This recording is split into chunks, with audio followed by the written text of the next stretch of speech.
આવાજ ન્યૂઝમાં આપનું સ્વાગત છે। હિંમતનગર ખાતે અમરદીપ સાર્વજનિક ટ્રસ્ટ દ્વારા નિરાધાર, માનસિક, ગંગા સ્વરૂપ અને દિવ્યાંગ બહેનોને ધાબળા વિતરિત કરી સન્માન કરવાનો કાર્યક્રમ યોજાયો। ગંગા સ્વરૂપ બહેનો અને દિવ્યાંગોને અમરદીપ સાર્વજનિક ટ્રસ્ટ તરફથી ધાબળા વિતરણ કરવામાં આવ્યા। સંસ્થાએ આ વર્ષે બીજી વખત ધાબળા વિતરિત કર્યા। પહેલી વખત 150 લાભાર્થી લાભ મેળવ્યો, જ્યારે આજે 250 થી વધારે લાભાર્થીને લાભ આપ્યો।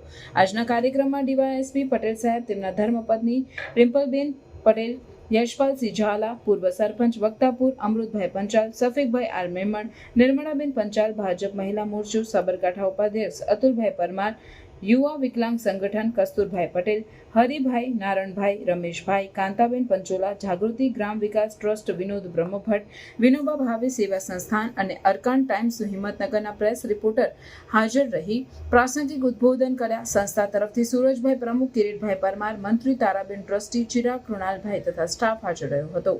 રિપોર્ટર પ્રદીપ પટેલ।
આવા ન્યૂઝ જોવા માટે સાબર આવાજ યુટ્યુબ ચેનલને સબસ્ક્રાઇબ કરો અને લાઇક કરો, જેથી હવે પછીના દરેક સમાચાર સબસ્ક્રાઇબ કરેલા હશે તેઓને નવા સમાચારની માહિતી મળી જશે।